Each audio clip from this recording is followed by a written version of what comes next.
Buenos días para todos.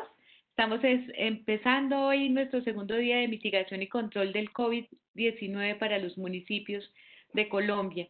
Hoy vamos a hablar de las pruebas de laboratorio, un tema supremamente interesante que creo que a todas las personas de los municipios y del país y a los estudiantes que nos escuchan les va a servir muchísimo. Hoy contamos con la presencia del doctor John Mario González. Como siempre, doctor, para mí es un gusto tenerlo con nosotros. Todos los días que lo oigo aprendo un montón. Entonces, el doctor es inmunólogo, profesor de la Universidad de los Andes y si les quiere contar algo más de usted, bienvenidísimo y ahí los dejo con el doctor John Mario González.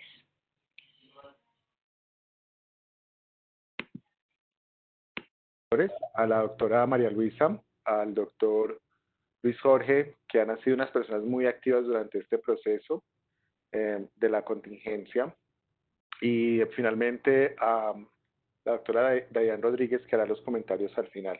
Eh, y también a la corporación, a la agremiación de los secretarías de salud de los municipios y de los distritos que son las personas que están conectadas. Muchas gracias por conectarse a esta hora de la mañana y hablar un poquito. Creo que el tema a veces, en muchas ocasiones es agotador, ¿cierto? Llevamos muchos meses oyendo de lo mismo, pero vamos a tratar de hacer algo un poco más práctico. Voy a hablar un poquito de las pruebas de laboratorio que se utilizan para diagnóstico y detección del virus. Algunas van a ser muy rápidas, quiero solo, aunque se ven complejas las diapositivas, quiero ser muy general acerca del tema. Simplemente quiero repasar dos diapositivas lo que sabemos de la enfermedad y del virus como tal. Posteriormente vamos a hablar del tipo de pruebas que existen. Vamos a hablar de algo que son los métodos directos para la detección del virus y vamos a hablar de los métodos indirectos que son las pruebas de anticuerpo que más interés nos despiertan hoy en día en esta fase que estamos de la epidemia.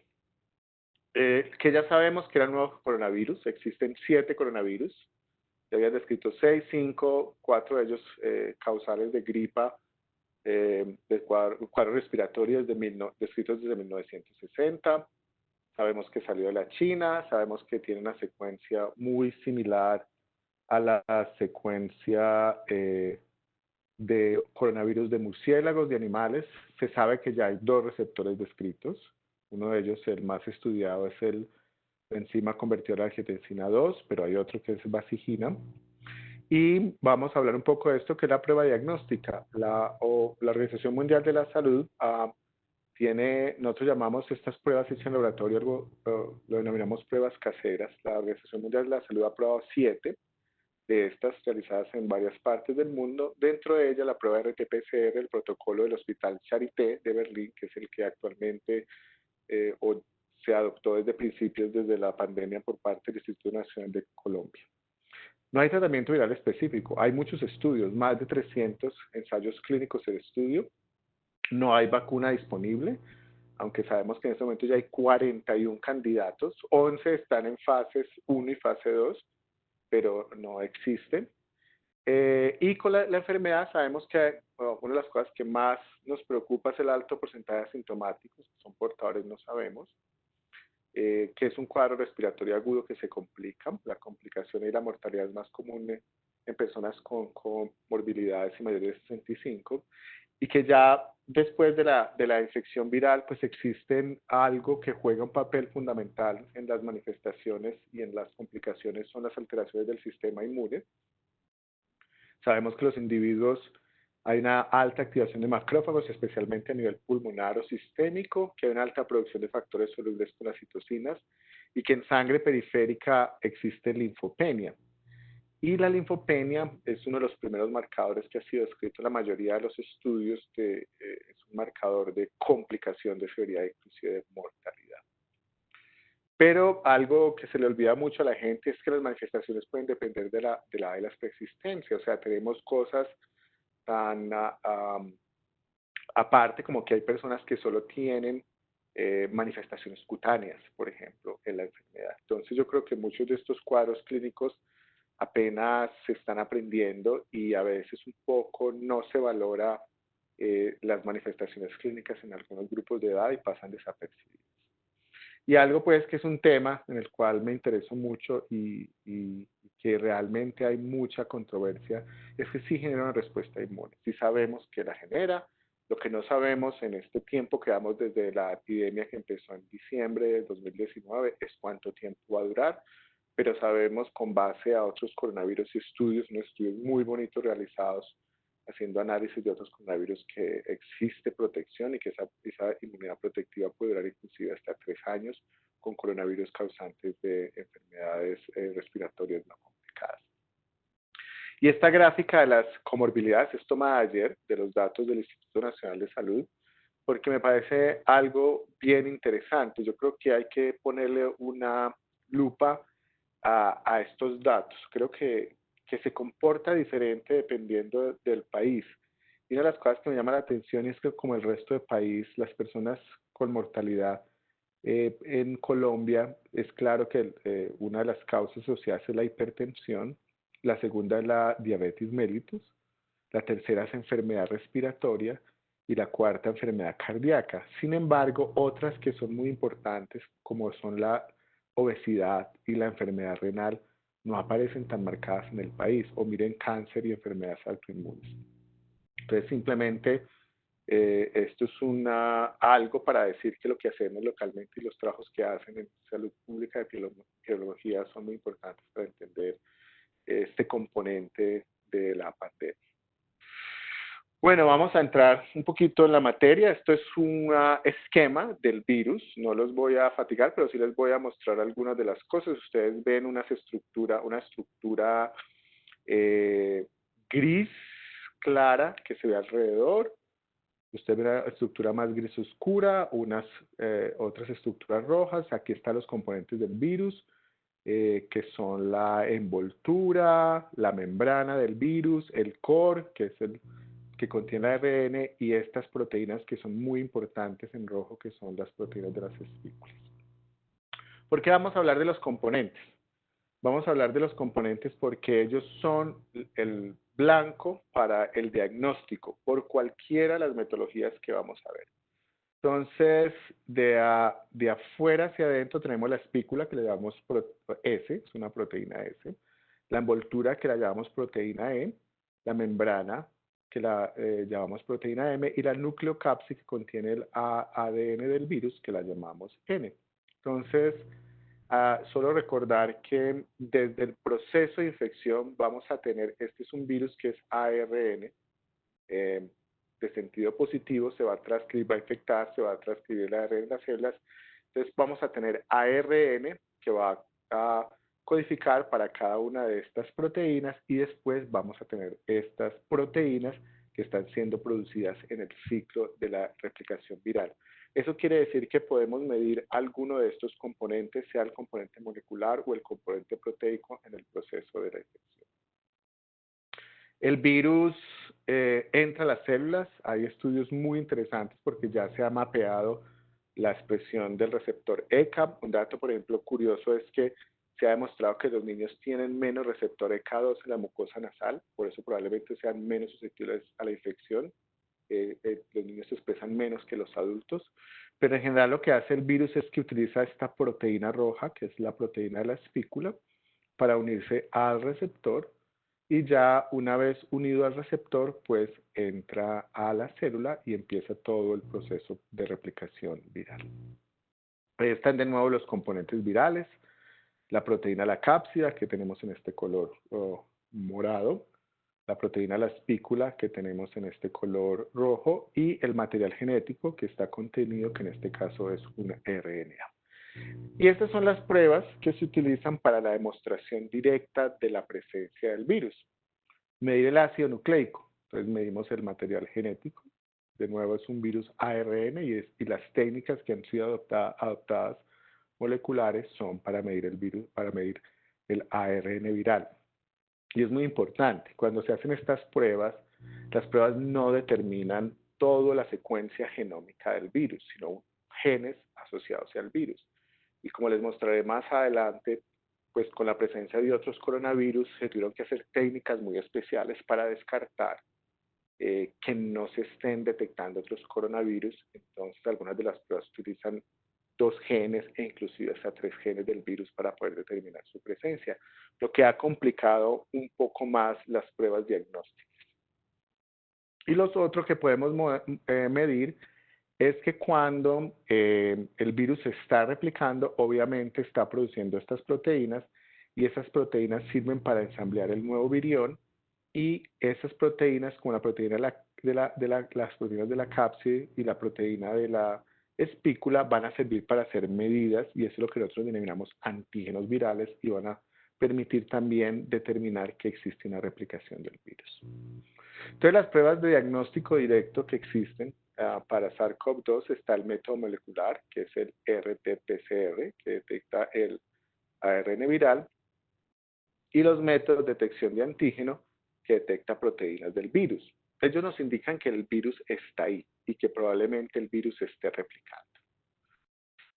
No obstante, existen otras formas de diagnóstico y es que contra estos componentes del virus se pueden producir proteínas del sistema inmune que son los anticuerpos y estos anticuerpos se van a unir a parte del virus y son específicos del virus y son los que vamos a medir. En este caso, por ejemplo, estaríamos hablando de los anticuerpos que todo el mundo quiere tener y que las vacunas quieren inducir, que son los anticuerpos neutralizantes, que se unirían a la proteína de la espícula y evitaría medir al receptor. En general, nosotros medimos anticuerpos contra los componentes virales. Existen técnicas para medir anticuerpos neutralizantes específicamente. No obstante, estas técnicas son muy complicadas porque se necesita el virus para poder neutralizarlo con los sueros de las personas que potencialmente tengan los anticuerpos. Pero en algunos laboratorios especializados y con niveles de seguridad alta lo hacen. Pero es una de las pruebas más, digamos, más exactas para medir capacidad de protección, es medir anticuerpos neutralizantes, pero no todos los laboratorios lo pueden hacer. Y eso lo denominamos pruebas de diagnóstico indirecto. Los anticuerpos específicos nos indican que el virus estuvo ahí. Y como se hacen en sangre, aunque se pueden hacer en cualquier otro tipo de fluido corporal, los llamamos métodos serológicos. Entonces, los métodos serológicos pueden medir anticuerpos totales que son específicos para el virus. Sin embargo, podemos medir clases de anticuerpos. Esto es medir anticuerpos del tipo IgA o IgM o IgG.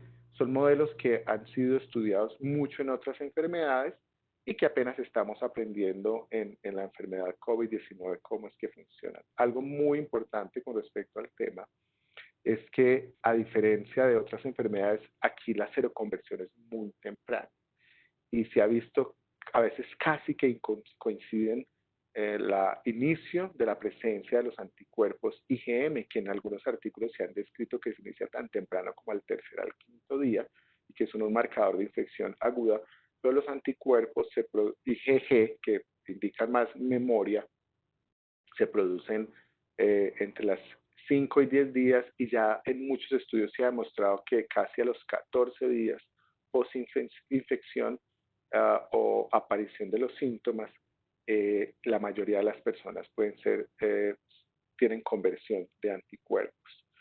Esto ha sido muy controversial, los estudios han salido muy rápidos y todo depende del tipo de técnicas. Uno de los grandes problemas, como les voy a mostrar más adelante, es que existe mucha oferta y no podemos comparar. O sea, hacer una ELISA no es igual a hacer una inmunofluorescencia, no es igual a hacer una inmunocromatografía y todo también va a depender no solo de la calidad de la prueba, sino del componente que usamos para detectar los anticuerpos. ¿Cuál es la parte del virus que estamos usando para detectar los anticuerpos? Entonces, en este esquema general, ustedes ven, se habla que en una persona no complicada la progresión de los síntomas son 14 días. La prueba de PCR indica que hay ARN viral inclusive tempranamente. Y lo que se ha demostrado es que a medida que pasa el tiempo y especialmente después del 10-12 días de infección, se pierde un poco la capacidad de la prueba de PCR para detectar el ARN viral. Coincide la disminución del ARN viral con el aumento de los anticuerpos IgM que podrían indicar un proceso agudo y posteriormente con la aparición de los anticuerpos IgG de memoria que pueden perdurar por mucho más tiempo. Todavía no sabemos cuánto más pueden durar. De nuevo, hay personas que hacen infecciones leves, que hacen una seroconversión muy bajita y va a ser muy difícil detectar esos anticuerpos y necesitarían técnicas muy específicas. Yo quiero hacer un paréntesis acá porque hay un estudio muy fascinante hecho por los alemanes, publicado ya hace ya más de un mes, donde demostraban que ellos hacían PCR en muchas muestras, esputo, orofaringe, materia fecal y orina, y encuentran virus en todas partes, en sangre. Sin embargo, ellos, como van a ver más adelante, eh, cultivan las muestras y esa es la verdadera evidencia que el virus está presente, se está replicando, aislarlo en un cultivo celular y demuestran que la mayoría de las muestras, por ejemplo, de orina, sangre y materia fecal no son cultivables y muy pocas muestras de esputo y nasofaringe son cultivables después de del 10º día post-infección o 12 días. Porque eso es controversial. La gente sigue evaluando personas cada 24, 48 horas se aparece el RNA, el ARN, el ARN, pero eso no significa que el virus pueda ser infectivo en un momento dado. Esta tabla, que la he usado varias veces, simplemente muestra los tiempos de las pruebas. Aquí está el tipo de prueba en días y aquí está en horas. El cultivo celular que les mencionaba dura 7 días, ahorita vemos por qué. Sin embargo, hay pruebas que son más rápidas, como la detección del antígeno, que veremos ahora rápidamente, o las pruebas de sangre, que dependiendo del tipo de técnica, hay unas de 15, 20 minutos, como las cromatográficas que ya están diseminadas en Colombia. O puede tomar tiempo como la inmunofluorescencia de la ELISA, que puede tomar hasta 4 horas cuando se utilizan métodos cerrados. El país está haciendo RT-PCR, como les digo, con el protocolo Berlín. Es una prueba larga, puede durar más de 8 horas.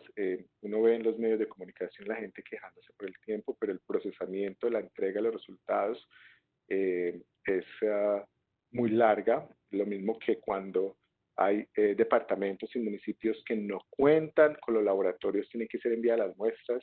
Entonces usted se imagina mientras se da el transporte, llegan las muestras, se hace el desembalaje, se hace todo el proceso, se hace la entrega de los resultados y el informe, pues va a tomar mucho tiempo. Y hay unas pruebas que son comerciales, que se llaman pruebas rápidas, que pueden disminuir mucho este tiempo.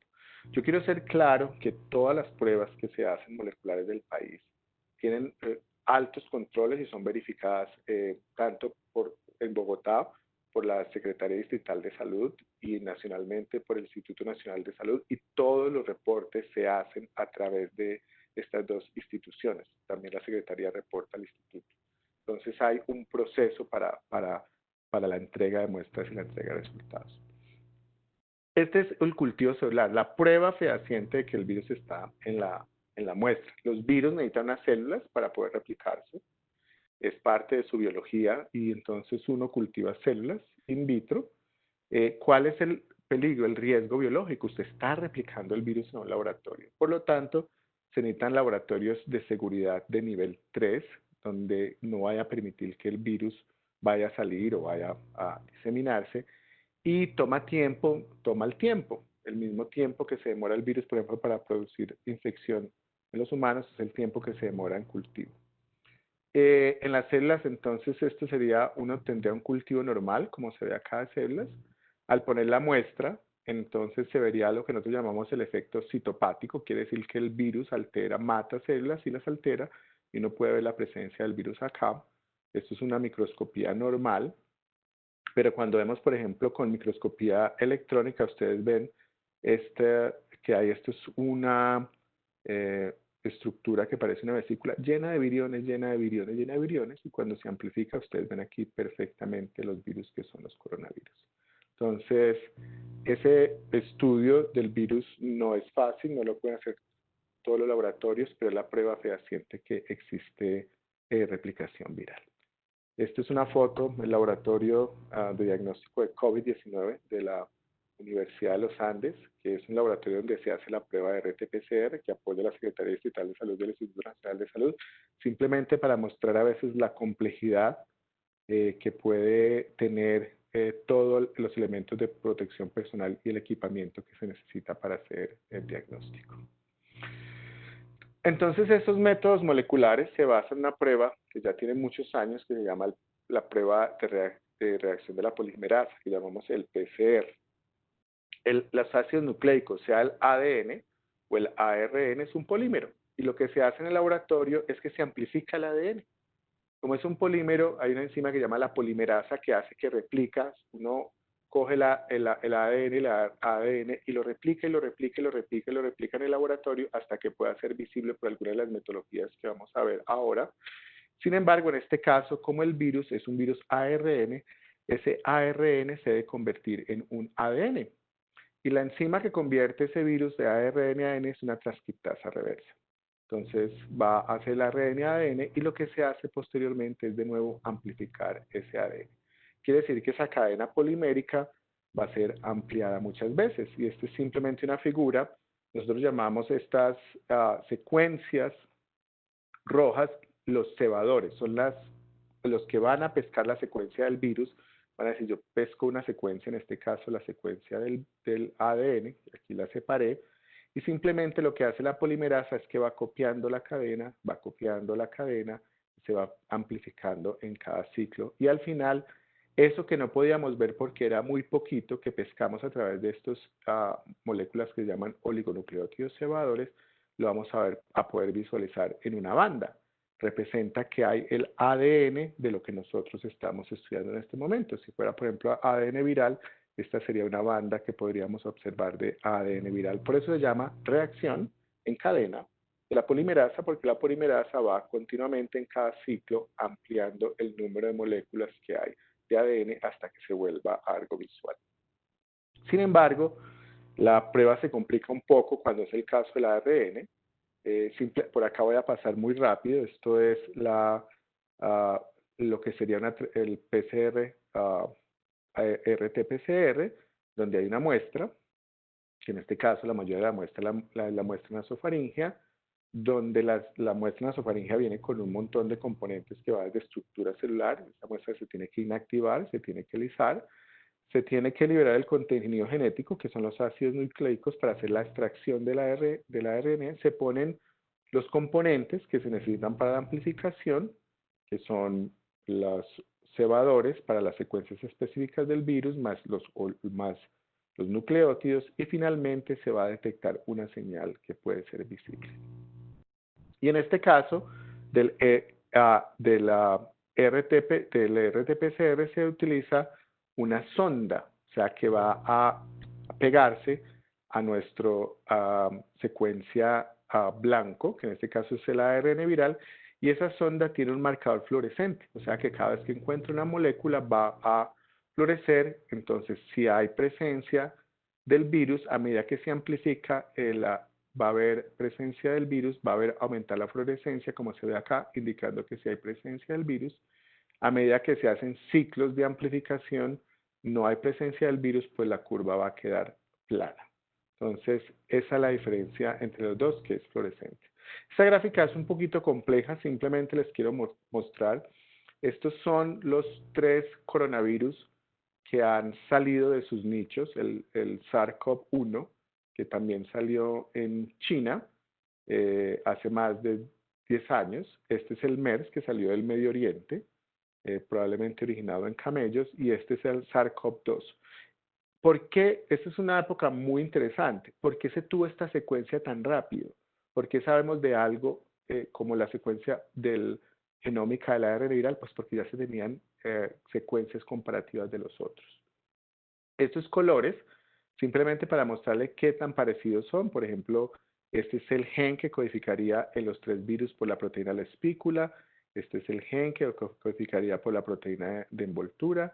Este es el gen que codificaría por la de membrana y este es el gen que codificaría por las proteínas de la nucleoclapsia. Son muy parecidos. Entonces, en el diseño, los biólogos moleculares tuvieron que mirar qué genes eran diferentes y cómo podrían combinarlos. y basados en estas secuencias es que se hacen múltiples pruebas. Hay otras pruebas que utilizan varios de estos genes, que son los ORFs, que están numerados con, ustedes ven acá el 3, el 6, pero la mayoría de las pruebas se basan en las secuencias de estos genes, pero para poderlos diferenciar tuvo que ser complejo. Y esto es exactamente lo que hizo el protocolo de Berlín. Ustedes ven acá, esta fue la primera secuencia de un humano de Wuhan, que tiene la secuencia completa del genoma del virus, y lo que hicieron fue diseñar oligonucleótidos o cebadores para pescar los genes de tres potencial de genes que van a codificar por estas proteínas. Uno que es el gen N de la nucleocápside, otro que es el gen N de la envoltura y otro que es el gen RDRP, que es la ARN polimerasa dependiente de ARN. Entonces, eso un poco complica, digamos, los procesos porque tienen que ser muy estrictos en el desarrollo de ese tipo de pruebas. Y simplemente para mostrarles, esto es como cuando a uno le reportan, le llega el reporte del Instituto Nacional de Salud del RT-PCR, es esto que aparece acá. Son las curvas de amplificación y el momento que aparece la fluorescencia. ¿Qué significa en el tiempo? Si se demora mucho en aparecer la fluorescencia, hay muy poquito virus. Esta es, por ejemplo, una curva completamente es negativa. Y aquí tenemos menos virus y aquí es una persona que tiene mucho virus en la muestra. Pero a las personas no les llega esto, a las personas llega simplemente el reporte, solo para que vean cómo luce y cómo se interpretaría el resultado directamente en el laboratorio. Esta fue una diapositiva elaborada con Marcela Guevara, del laboratorio de GenCore de Uniandes, que es el encargado de las pruebas de COVID-19 en la Universidad de los Andes, simplemente para mostrarles los tiempos. Es muy importante que la gente sepa que la elaboración de muestras, desde que llega la muestra, necesita unos procesos que son la recepción, la codificación de la muestra, que toma casi una hora, el desembalaje de las muestras que tienen unos procesos, porque tiene una triple capa, una envoltura y luego otro, y luego el tubo en la muestra. En una cabina especial se hace la inactivación, en otra se hace la extracción del ARN. Cuando es manual, en estos momentos ya hay robots que hacen una cantidad muy apropiada de muestras por hora, la preparación de los reactivos, la mezcla, la corrida de la muestra análisis. Entonces ustedes ven, esto toma mucho tiempo y toma muchas personas. Si la gente conociera el proceso completo que toma la muestra, pues a veces un poquitico entendería por qué hay dificultades entre la entrega de la muestra y la recepción de los resultados, porque es un proceso supremamente largo y de verdad que es un proceso supremamente complejo. Y otra cosa, una de las cosas que más me ha preocupado a mí desde el inicio de la pandemia es la calidad de la muestra. Esta es una foto tomada de un video que les recomiendo de la revista el New England Journal of Medicine, donde muestran qué es un hisopado nasofaringeo. Es un verdadero hisopado nasofaringeo. Yo no lo he hecho, yo le pregunto a las personas qué se sienten cuando el hisopo, que es especial, llega hasta la parte posterior de la nasofaringe y se toma la muestra, porque de acá es donde se debe tomar. No es de la parte anterior, no es secreción mucosa de los cornetes, no es hisopado nasofaringeo. Y eso tiene que ver mucho con el resultado. Ahorita lo vemos. No voy a leer esto, todos lo conocen, están en las comunicados del Ministerio de Salud. Se ha ampliado mucho ya el uso de la prueba de RT-PCR, no solo a los enfermos sospechosos, sino también a sus contactos, lo que también ha hecho que se haya aumentado la cantidad de muestras que se hacen. Ustedes saben que hoy en día ya reportan muestras hechas por días en un gran número. Empezaron a escalar con la incorporación de otros laboratorios, pero simplemente ustedes pueden buscar en las guías del ministerio y a quienes se les está haciendo la prueba. Esos son los factores que influyen en la toma, en el resultado. Uno, la toma de la muestra, definitivamente. Dos, la calidad de la muestra. La calidad es que vengan células y contenido nasofaringeo, que a veces en algunos laboratorios se chequea extrayendo secuencias de genéticas de humanos para saber si hay muestra de verdad.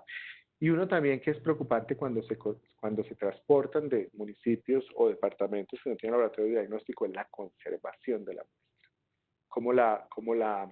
la mantengo a 4 grados centígrados, que puede durar entre 48 y 72 horas.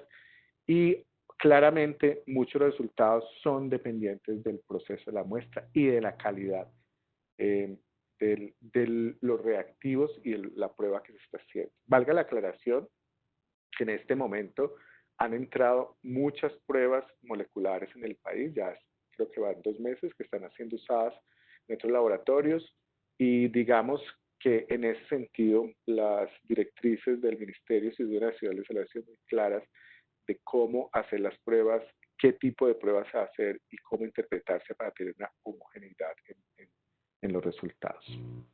De nuevo vamos, eh, la misma diapositiva de tiempo después de la infección, aparición de los síntomas. Yo puedo detectar el ARN viral, pero a medida que el ARN viral está en las células, pues se van produciendo las proteínas virales para el ensamblaje del virión. Entonces yo puedo usar pruebas moleculares para detectarle que caen con el tiempo, porque el virus ya no se replica, coinciden con la aparición de los anticuerpos IgM, que desaparecen de un tiempo más temprano, y luego la aparición de los anticuerpos IgG que van a determinar memoria.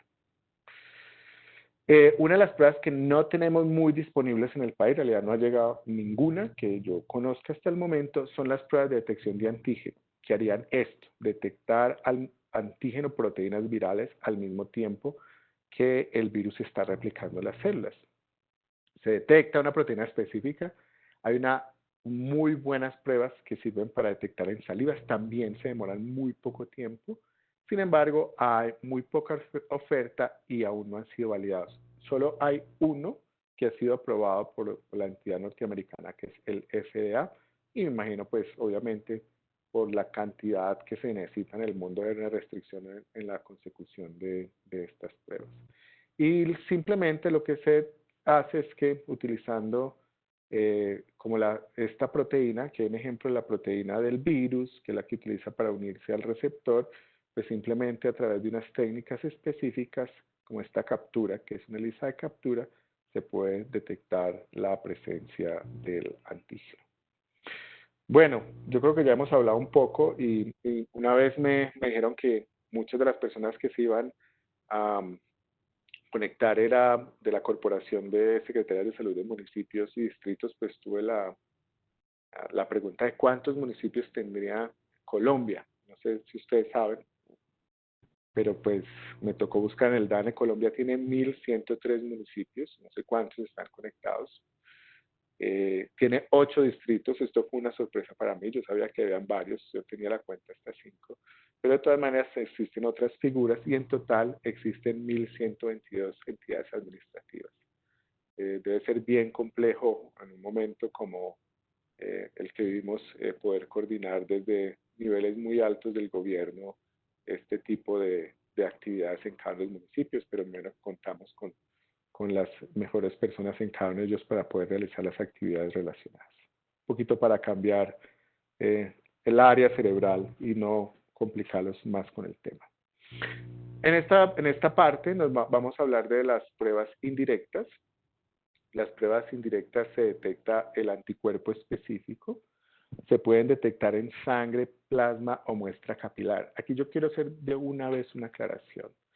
Existen muchas de las pruebas que están circulando en Colombia que se hacen directamente con sangre completa tomada por punción del dedo y sale sangre capilar y esa muestra se pone directamente. A mí no me gusta. A mí no me gusta y creo que la sangre tiene mucho ruido de fondo que le va a permitir y va también a disminuir la cantidad de suero que se va a poner. Yo creo que la mayoría de esas pruebas que dicen que son en muestra capilar deberían ser realizadas con suero o plasma humano. Como les mencioné antes, puedo medir anticuerpos diferentes, tipos de anticuerpos, y lamentablemente aún muchas de ellas no han sido validadas completamente. Para algunos, como las pruebas inmunocromatográficas, la sensibilidad llega a ser solo de un 30% y tenemos mucha oferta. Ahorita les muestro algunos de los estudios que ha realizado la doctora Gabriela Delgada con casi 20-25 pruebas en la Secretaría Distrital de Salud. Bueno, para recordar, entonces, detección de anticuerpos. En el COVID están promocionando mucho el IgA. El IgA es un anticuerpo que se produce en la mucosa. Como este es un virus mucoso, pues se produce tempranamente y dice que se puede usar para determinar infección. Esto sí que no está validado completamente. La IgM para infección reciente y la IgG por memoria. Entonces podemos conseguir estuches de todo este tipo. Este me lo voy a soltar. Aquí este es un ejercicio, esto es un artículo que hicimos en abril con estudiantes de la Facultad de Medicina de la Universidad de los Andes. Era un pequeño aporte para la época. Hicimos una revisión de todos los estuches comerciales que habían hasta el 5 de abril. Y tuvimos que determinar fecha, porque después del 5 de abril, si nos demorábamos un día más, aparecían 5 o 10 kits que no teníamos en el listado. Buscando en todo el mundo, encontramos 226 kits comerciales para pruebas de anticuerpos y antígenos. Y vamos a ver algunos datos porque es muy importante, porque les va a ilustrar el por qué algunas de estas pruebas pueden ser buenas, como les va a mostrar, algunas de estas pruebas pueden ser malas. Y una de las cosas que nos tiene un poco orgullosos del aporte es que ya habían más de 2.000 lecturas en todo el mundo de este pequeño aporte de trabajo hecho desde la casa y desde la universidad. Estas son tablas obtenidas del artículo, simplemente me voy a referir a algunos puntos de ellos. Y es que la mayoría de las pruebas disponibles hasta esa época eran, de las que tenían reporte, no todas, eran inmunocromatográficas. Es la prueba de donde la membrana, se pone el anticuerpo para el antígeno y el anticuerpo para la detección. Y ya las que se hacen en laboratorios específicos son pruebas de ELISA o inmunofluorescencia. Pero la mayoría de los laboratorios comerciales se habían dedicado a hacer pruebas inmunotográficas, por eso en el mercado hay mucha abundancia de ellas. Miren esto, de las pruebas, ¿de dónde vienen? Casi el 50% de las pruebas venían de China, de la China. Luego le seguía Estados Unidos, posteriormente Corea, Alemania y solo un 13% de otros países. Yo no voy a decir nada, no voy a criticar porque hay cosas buenas, hay cosas malas de donde vengan, pero simplemente hay algunas que hicieron muy rápidos y no tenían las validaciones completas antes de salir al mercado, y algunas de ellas ni siquiera tienen las aprobaciones de sus respectivas entidades en cada país. La mayoría de ellas, el 80% era indirecta, era para medir anticuerpos, y un bajo número de ellos era directa, que era para medir antígenos, que son las menos comunes y las que menos conseguimos. Y simplemente esto es una tabla que muestra el tiempo de procedimiento. Hay pruebas que se pueden, las que respondían, que no eran la mayoría, pero que van desde minutos. Obviamente las que se demoran 20, 10 minutos o menos son pruebas inmunocromatográficas, que fueron las más comunes. Entonces tenían un tiempo que eso llamó mucho la atención al inicio, porque vamos a hacer anticuerpos y los vamos a hacer rápidamente. ¿Qué era lo más común? Las pruebas que medían IgG, IgM, juntos o separados, porque hay una cosa muy importante que la gente debe saber. En algunas de estas pruebas de inmunocromatografía van a haber pruebas que van a medir IgG e IgM en la misma banda. Yo creo que esas pruebas son útiles, pero no son tan buenas como las que tienen IgG e IgM separados en el mismo estuche comercial, porque es muy importante definir la dinámica y la presencia de este tipo de anticuerpos. Y algo pues que sí es muy llamativo, una de las cosas que más nos importan en este tipo de pruebas son lo que nosotros llamamos la sensibilidad y la especificidad.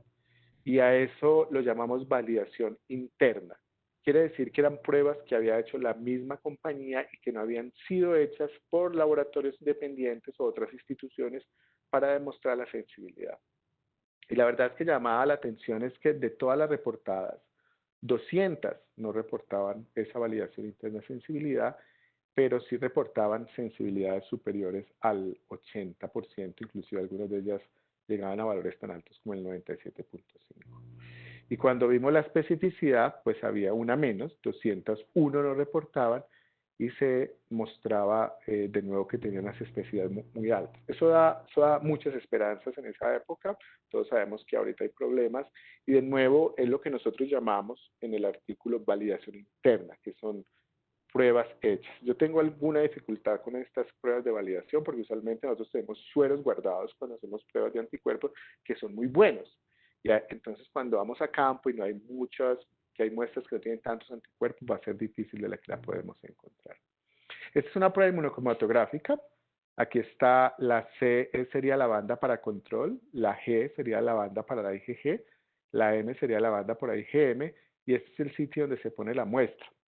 Como ustedes pueden ver, esta es una muestra, esta es una inmunocromatografía que llegó al país y que fue evaluada en una institución y ustedes ven que las bandas son supremamente malas. O sea, no se define ni siquiera una muy buena eh, banda de control y aquí hay una tenue banda de inmunoglobulina G específica del virus. Eso depende mucho de la fabricación, de la calidad de los estándares de la fabricación.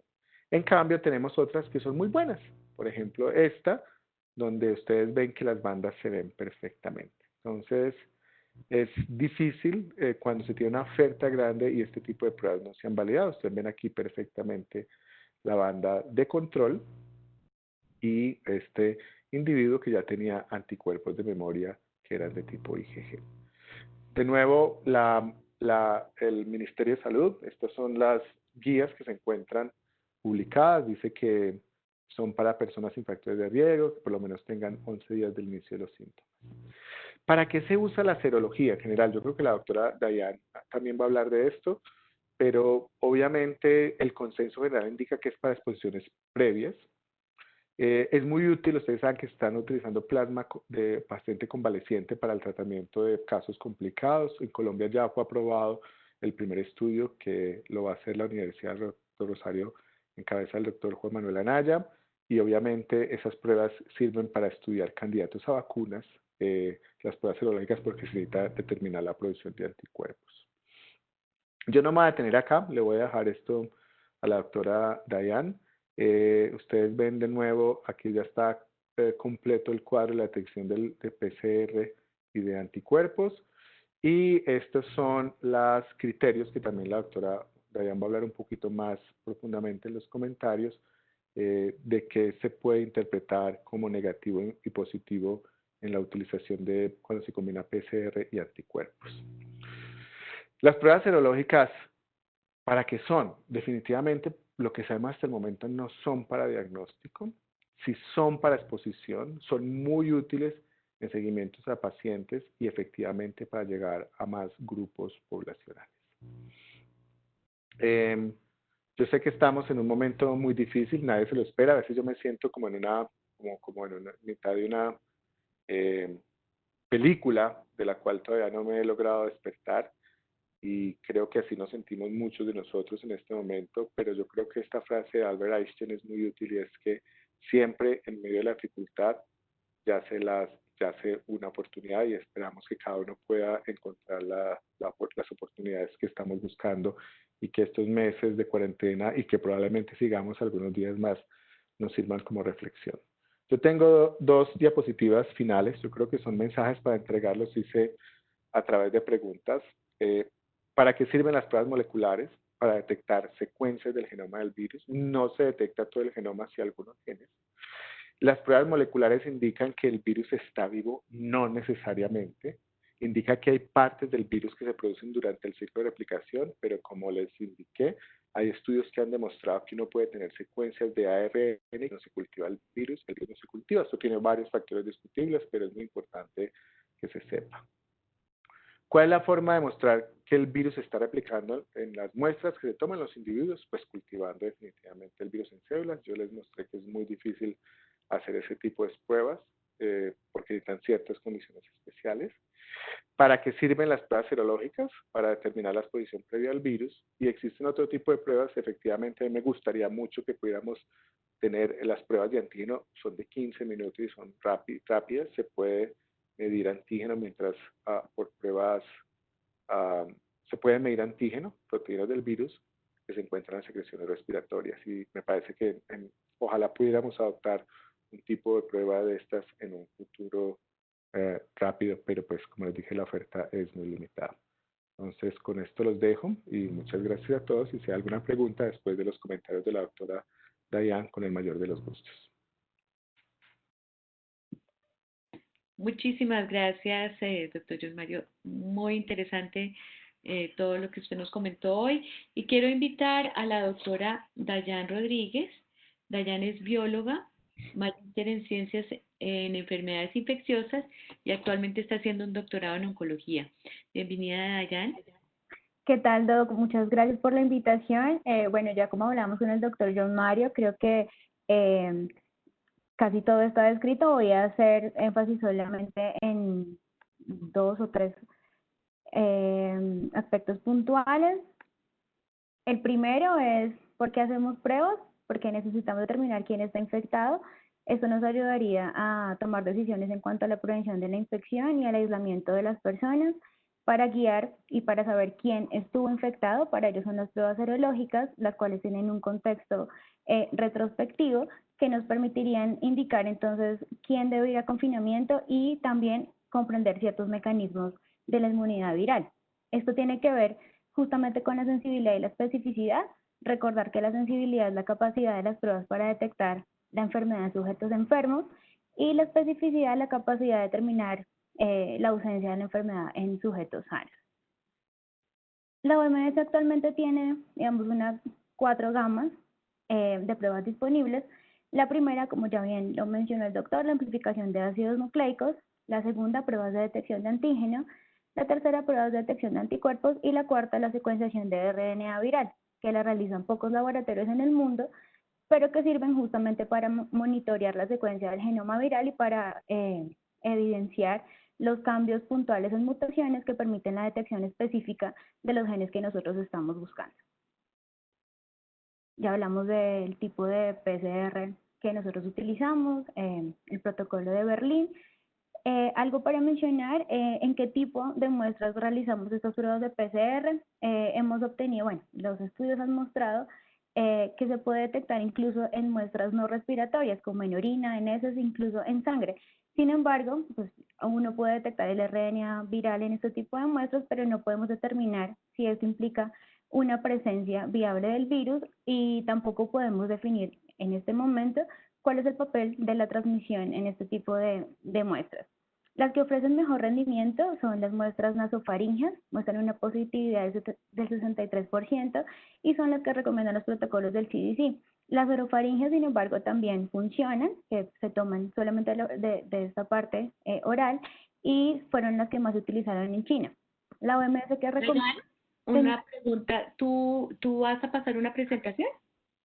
Estoy presentando. No, no estamos viendo. No se ve nada, no se está viendo nada. Ay.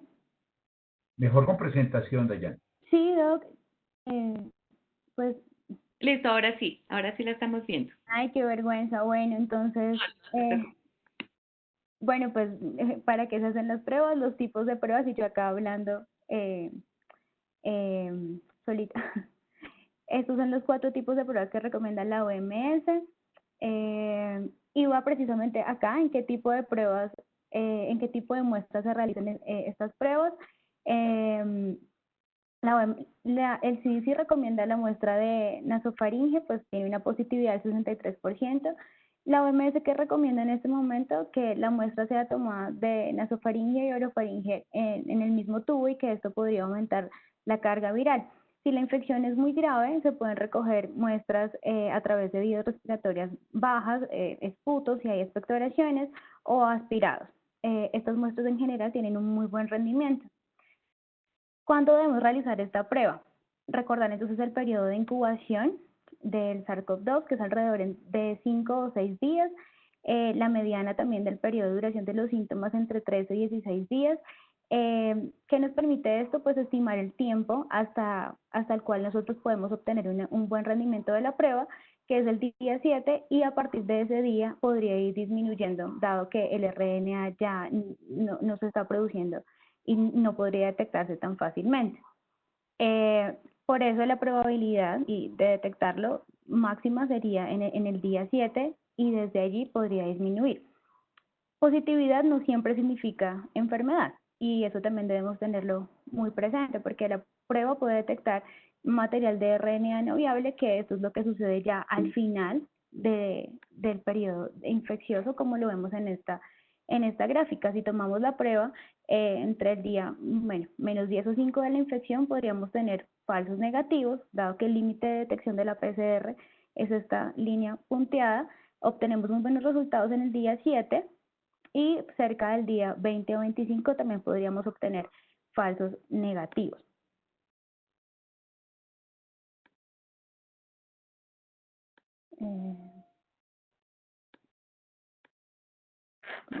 ¿Cómo interpretamos un resultado de una PCR en tiempo real? Tener en cuenta que esta es la técnica de referencia en este momento en el mundo. Un único resultado negativo, ya sabemos, no puede indicar ausencia de infección porque pues, no excluye definitivamente la positividad por SARS-CoV-2. Se recomienda un remuestreo, sobre todo en personas que sean expuestas o que ya tengamos un historial clínico de una alta sospecha por esta infección. Habrán falsos negativos si la toma de la muestra es inadecuada. Generalmente llegan muestras con una cantidad muy escasa de medio de transporte viral y por ende de muestra. Cuando el transporte es inadecuado y no se mantiene la cadena de frío, cuando existen errores preanalíticos o cuando hay poca carga viral en los pacientes que son asintomáticos o preasintomáticos. También podrían haber falsos positivos si hay un error preanalítico, si existe contaminación cruzada y sobre todo pues tener muy presente que la estrategia más eficiente pues también prima la clínica en ciertas ocasiones porque las alteraciones radiológicas a veces son más precoces que la misma positividad por PCR en tiempo real. Entonces tener en cuenta el criterio clínico antes de emitir un diagnóstico final. Se debe repetir la RT-PCR en pacientes con resultados negativos pero que tengan una alta sospecha por COVID-19. Ya hablamos de las pruebas de detección de antígeno, como lo mencionó el doctor. Las pruebas de detección de anticuerpos, recordar que tienen este carácter retrospectivo y que permiten identificar infecciones previas. Estas pruebas son un poco controversiales, también lo vimos con el doc, un resultado positivo indicará una infección que ya fue, digamos, previamente o que ya estuvo previamente expuesto al virus y también podría tener otro lado controversial y es que puede tener la posibilidad de tener falsos positivos por la probabilidad de tener una reacción cruzada con otros coronavirus humanos y pues otros virus. ¿Cómo se interpretarían? Si es doble negativa, no existe una infección o es una fase muy precoz. Si tenemos un IgM, que es el anticuerpo que inicialmente se expresa ante una infección viral, podemos tener una infección aguda. Si tenemos IgM e IgG, una infección aguda pero un poco más duradera, y un IgM, pues una infección pasada que ya nos generó un anticuerpo de memoria. Las ventajas de estas pruebas es que son rápidas, llevan pues mucha menor exposición hacia las personas que toman esto porque es un capilar, es útil para estudiar la epidemiología, casos asintomáticos y personas candidatas a la vacuna cuando ésta exista. Las desventajas es que definitivamente habrán riesgos de falsos negativos, sobre todo en estas fases precoces, y habrá variabilidad entre los individuos que tengan positividad IgG e IgM. También hay un riesgo de falsos positivos si el paciente pudo estar expuesto a otros tipos de coronavirus. Entonces, esta es la interpretación de los resultados cuando se combinan este tipo de metodologías.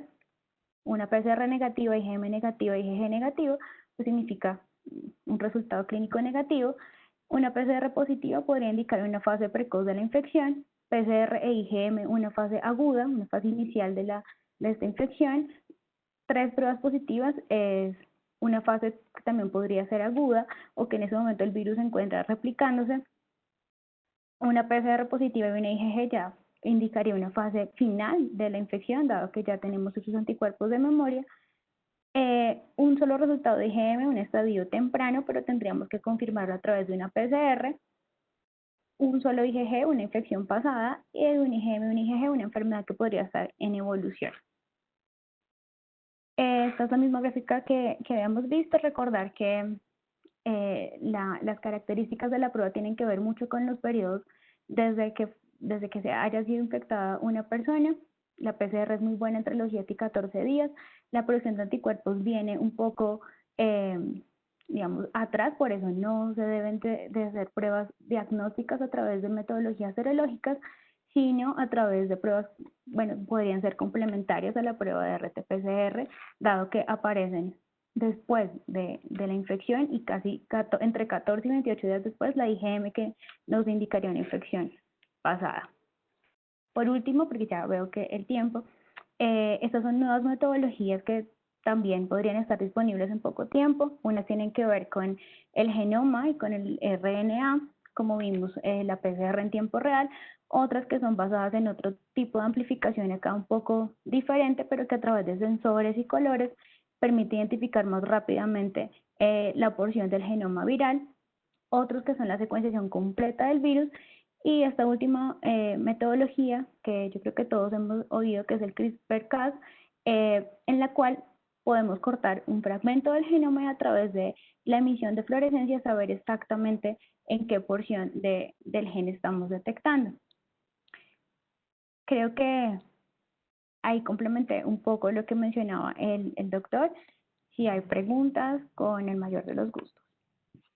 Dayana, muchísimas gracias. Sí, sí tenemos preguntas de las personas que nos están escuchando. Voy a empezar con la primera pregunta que dice, cuando en diferentes países han codificado el virus, se han encontrado diferentes discrepancias genómicas entre sí. Este tipo de pruebas que se basan en la detección de los genes, ¿se basan en genes que comparten todas las codificaciones o se basan en el genoma encontrado a nivel local, es decir, en cada país? Pues no sé, voy a tratar primero decir que nunca en la historia de la humanidad en biología molecular se tendrían tantos genomas de un virus en tan poquito tiempo. Ya sobrepasaban las bases de datos a virus que tenemos toda la vida y las secuencias se van acumulando y se van acumulando. Entonces lo que se deposita en los bancos son genomas completos, ya se tiene la secuencia y muchos genomas específicos de ARN. Pues, lo que se hace en este momento, yo creo que la doctora ya me complementa, es el estudio de mutaciones puntuales específicas de un cambio de una base por otra. Voy a decir dos cosas. Hasta ahora no se han podido agrupar específicamente. No estamos hablando de genotipos, pues ahí nos dice que es más común y todo, y se puede trazar la historia de cómo migró el virus, por ejemplo, de cómo llegó, pero eso no se traduce en este momento en cambios completos en la estructura genómica o en la expresión de proteínas. Entonces las pruebas hasta ahora, como se han diseñado, tanto antígeno, anticuerpos como oligonucleótidos y valores siguen siendo válidas para lo que tenemos actualmente circulando. No sé, la doctora Dayana. Sí, Doc, estoy totalmente de acuerdo. O sea, si bien es un virus de RNA que muta constantemente, todavía no ha sido suficiente para cambiar la estructura del genoma a la que nosotros le apuntamos para realizar la detección. Sin embargo, varios laboratorios en el mundo se encargan de monitorear y de verificar esta expresión constantemente, y si hubiese un cambio relevante en la secuencia de un gen de interés para detección, definitivamente deberá informarse para que las metodologías puedan replantearse hasta allí. Pero hasta el momento no son cambios suficientes. Bueno, muchas gracias. Tenemos otra pregunta de Carlos Augusto Franco. ¿Qué tan viable es el virus en líquido peritoneal y o pleural? Doctor Franco, buenos días. Es una excelente pregunta porque todos saben que la mayoría de las personas complicadas terminan con problema a nivel pulmonar y patología a nivel pulmonar. Hasta el momento no hay evidencia alguna. No es que no exista, no. O sea, no sería raro que uno pueda encontrar sobre todo ARN viral en líquido pleural en personas. De todas maneras, la pleuritis, como ustedes saben, doctor, no es una de las manifestaciones comunes de la enfermedad pulmonar por COVID-19, pero no, hasta el momento no se ha determinado la presencia.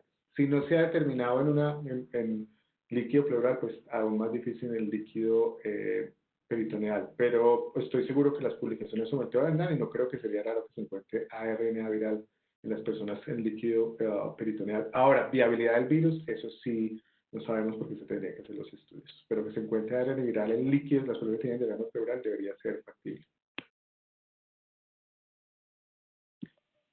Bueno, para entender un poquito, no tanto líquidos, pero sí intracelular. Es lo que se ha encontrado, digamos, se encuentra dentro de las células pulmonares, pero no sé. No, en otro tipo, hay estudios que se hacen obviamente extracción de ARN en tejidos de personas fallecidas por COVID a nivel pulmonar y se ha encontrado en otros tejidos pulmonares, pero, o sea, en otros tipos, pero no específicamente a nivel pleural. Es lo que se sabe hasta ahora, o sea, post-mortem se hace extracción del tejido, se extrae RNA y se mira qué hay. Ahora, la frecuencia no es tan alta como es muy más alta la frecuencia en secreción nasofaríngea de estos individuos fallecidos y en líquido, en lavado broncoalveolar, más que en el propio tejido per se. Ok, bueno. Tenemos otra pregunta. ¿Qué evidencia, de Eduardo Posada, qué evidencia existe del nuevo antiviral Alfibavir? Esto es para los... doctor Posada lo pone a uno aquí en dificultades. Yo estoy esperando los artículos.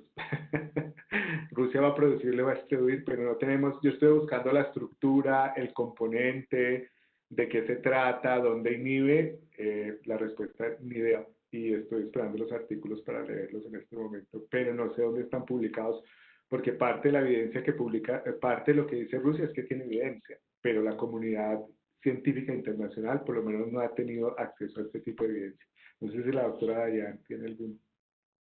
No, justamente lo mismo, lo he escuchado mucho y de hecho como trabajo ahorita estoy apoyando precisamente la detección molecular y también en el cancerológico para mirar estos antivirales.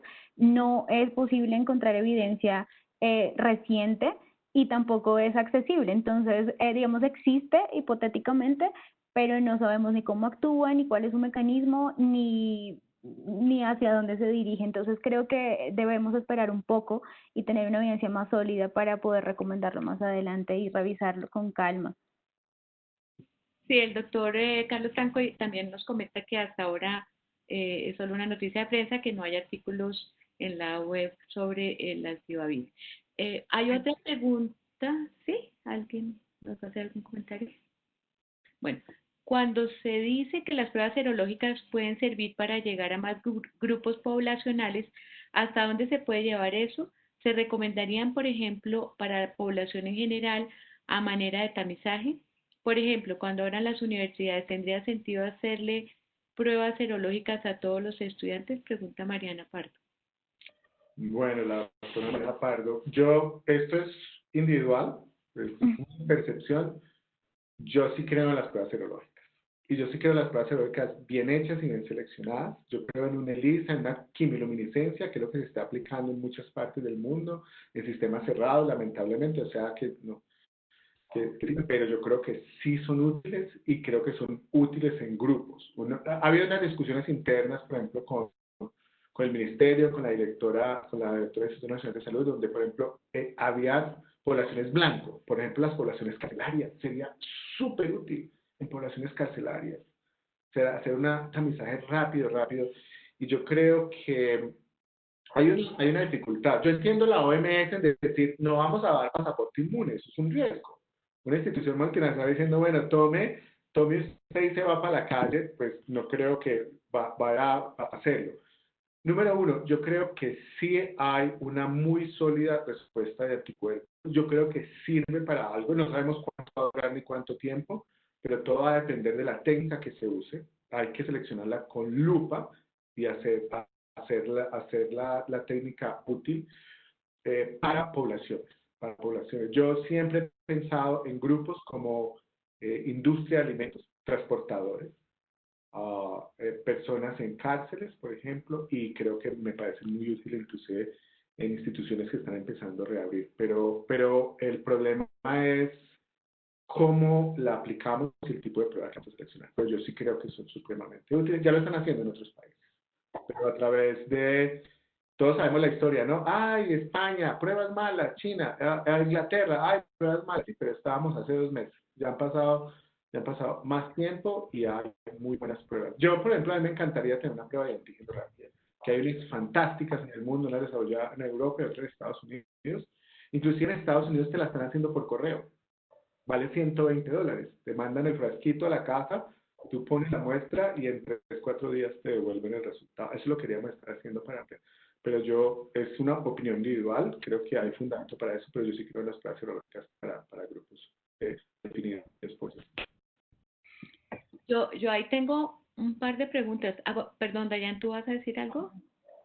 No, pues depende mucho de la indicación y sobre todo que los organismos internacionales den la indicación, porque el problema con la prueba serológica es que podrían estar indicando no una infección latente, sino una infección previa o una infección que todavía está en curso y podrían dar entonces estos resultados negativos. Sin embargo, lo que dice el doc es muy cierto, en 2 meses ha evolucionado mucho, tendría que escogerse una prueba muy sensible y altamente específica que permitan estos grupos de riesgo o en personas que están en constante exposición del virus hacer digamos, un direccionamiento más rápido. Creo que ahí podrían aportar, pero hasta que no se tenga una indicación clara es un poco arriesgado.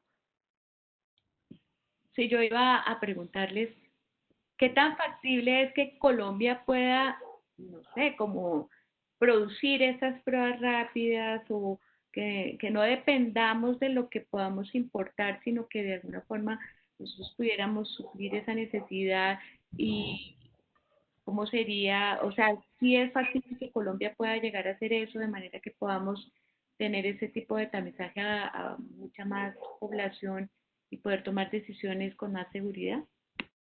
Doctora María Luisa, infortunadamente la respuesta a nivel industrial no, pero ya hay varios laboratorios de varias universidades empezando a hacer pruebas caseras con proteínas recombinantes, pero pues a nivel industrial no, todavía pues, y eso explica las dificultades que pueden tener con las pruebas caseras de la validación de estas. La respuesta es a nivel industrial no, a nivel de laboratorio para investigación sí. Y ya están empezando algunos laboratorios. Listo. Mariana Parto dice que gracias y a los IgM positivos se les confirmaría con PCR o se encuarentenarían 14 días. Encuarentenarían 14 días.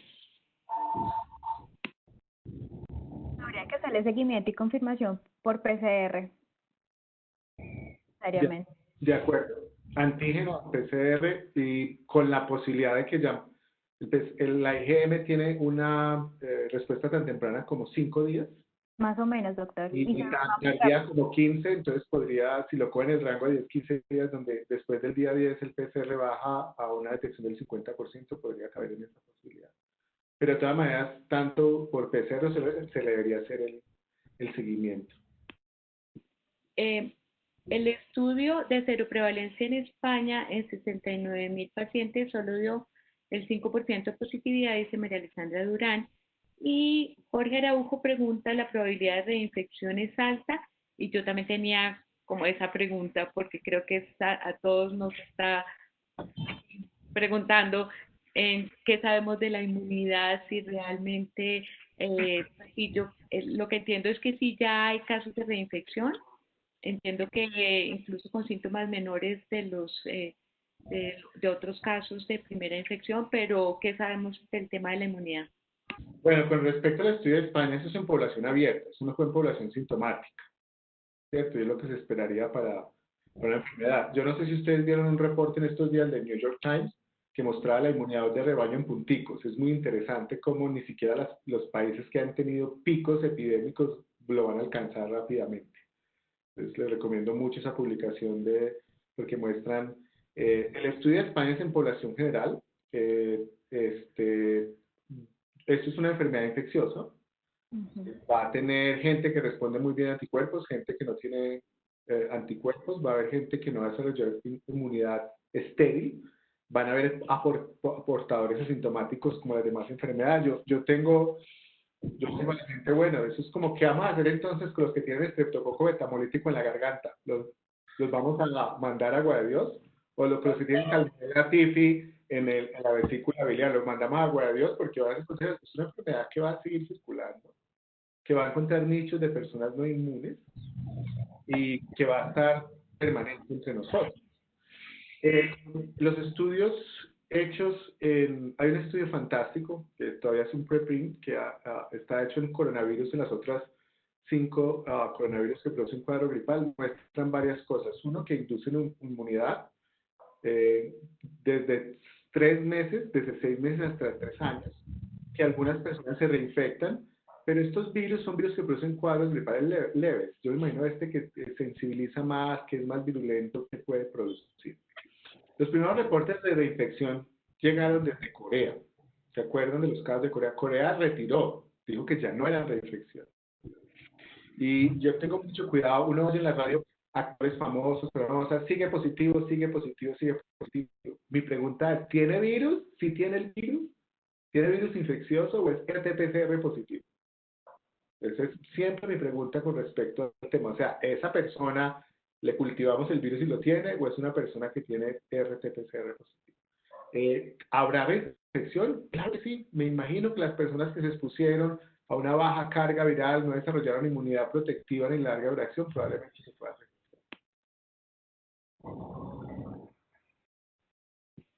El doctor Julio Rincón nos acompaña, director de COSESAM. Doctor Julio Rincón, adelante. María Luisa, muchas gracias. Doctor John y doctora Dayana, excelente presentación. Ustedes están tocando un tema que a los municipios nos mantiene inquietos. Y los voy a ubicar en 2 escenarios. El escenario de los municipios lejanos, en donde tenemos dificultades a veces para traer la muestra a Bogotá y que la respuesta termina siendo o el laboratorio departamental de autorizado y la respuesta termina siendo los 12, 14 días.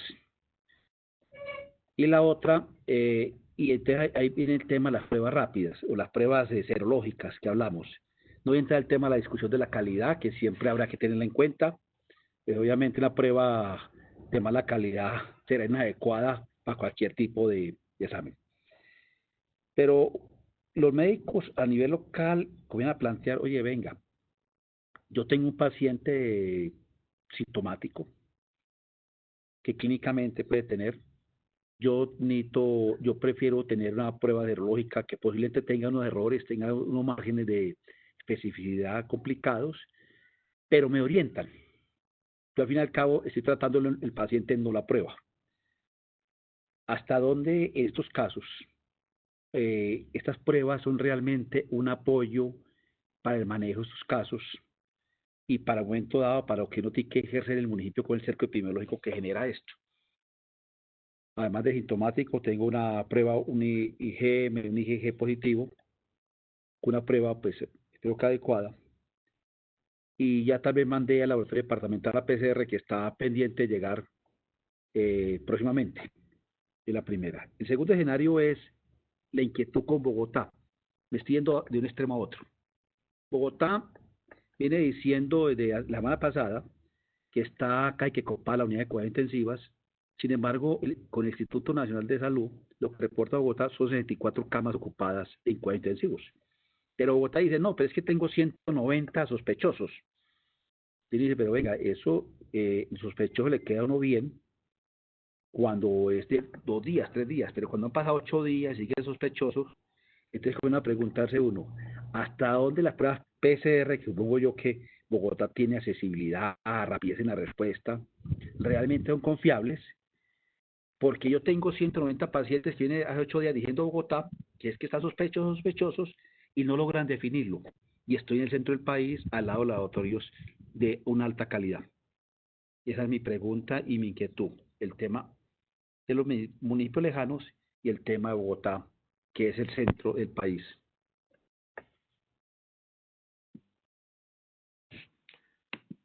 Esto yo creo que está resumiendo toda la complejidad de la enfermedad en el país. O sea, siempre la preocupación ha sido Tumaco, por ejemplo. ¿Cómo resolver?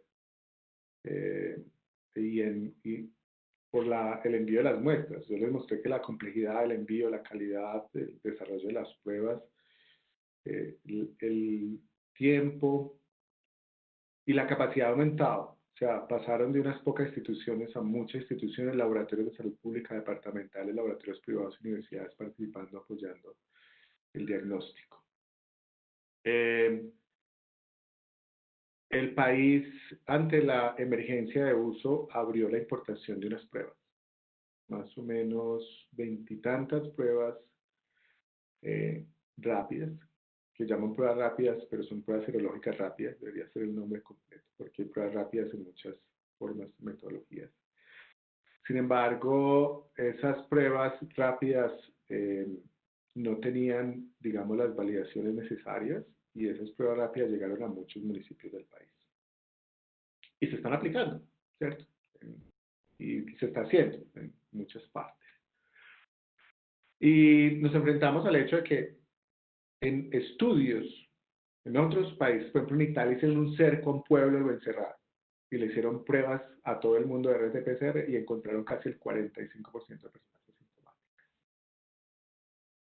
Y entonces vamos a tener, la gente le hace una prueba negativa, una prueba que hace uno frente a estas pruebas rápidas, donde la sensibilidad demostrada en algunos estudios internos en Colombia son del 30%.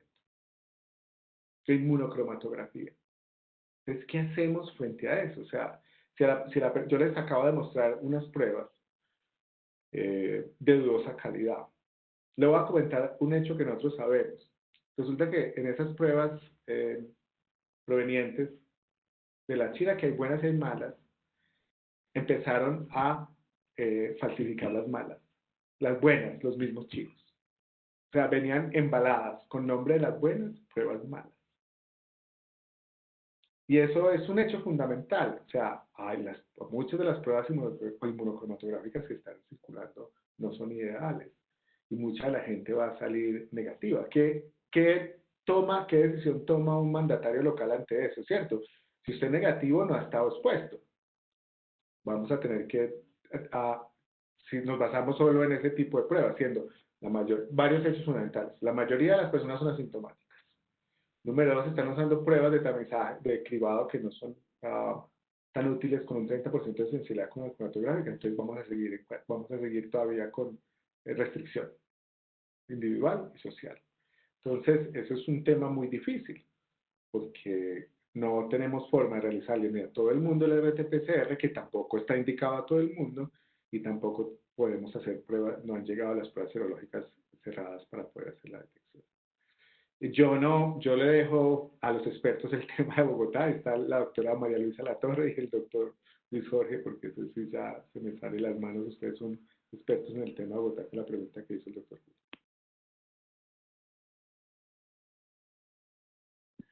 No, yo ahí solo tengo un comentario y es que no es solo problema de Bogotá, ni menos ni problema de Colombia, todo este tema de la dificultad para hacer el diagnóstico. Entonces, lo vivimos hace un mes, más o menos, un mes larguito, con el tema de Ecuador y Guayas, en el que se aumentó la mortalidad por infección respiratoria aguda de una forma absurda, pero seguían muy bajitos los casos que eran reportados como COVID-19 y muchas de estas defunciones van a quedar como neumonías atípicas, que es lo que ha pasado en distintas partes del mundo, incluso en Estados Unidos. Muchas comentábamos en algún conversatorio con egresados de la universidad que están en otros países, nos contaba una egresada de California, que ella está viviendo en California, que desde el consulado de México la llamaron porque en enero hubo un montón de defunciones y querían repatriar los cadáveres a México y todas tenían el mismo diagnóstico que era neumonía típica. Entonces, eso va a seguir sucediendo. Creo que lo que estamos viendo sí es una dificultad grande para poder hacer el diagnóstico mucho más rápido, que podamos estar seguros de que sí es COVID-19, etcétera, pero es lo que tenemos y yo creo que es lo que tenemos que ir afinando y aportando desde las universidades para que sea mejor. Dayan. Doc, sí, pues ahí estoy. Ok. Resaltar definitivamente el papel que han tenido las universidades y la aceptación por parte del Instituto Nacional en permitirnos trabajar conjuntamente en el diagnóstico molecular. Yo diariamente lo vivo y sé que el esfuerzo es enorme en cuanto a la contratación de personal, reducción de tiempos en el diagnóstico molecular y emisión de resultados dentro de la oportunidad. Entonces valdría la pena rescatar ese procedimiento y que se continúe haciendo pues la RT-PCR de esa forma. Sé, Doc, por ejemplo, en la Universidad de los Andes y con la compañía de la doctora Silvia Restrepo están desarrollando algoritmos a través de inteligencia artificial que permitirá reducir seguramente el tiempo de emisión de resultados, como también el número de pruebas y trabajar en poblaciones de riesgo, como taxistas, tengo entendido, trabajadores de la salud, haciendo pools de muestras y tratando de emitir un resultado más rápido, certero, en poco tiempo y con menos recursos. Entonces, seguramente pronto vamos a estar observando sus resultados y son metodologías que paulatinamente irán saliendo y que permitirán reducir el tiempo en eso para que se agilice. María Luisa, Sí, Jorge. un comentario rápido, sí. Mira, hay que hacer pruebas, ¿sí? Hay que hacer más tamizaje. Pero mire lo que pasó en Perú, ¿sí? Perú tiene de las más altas número de pruebas per cápita, ¿sí?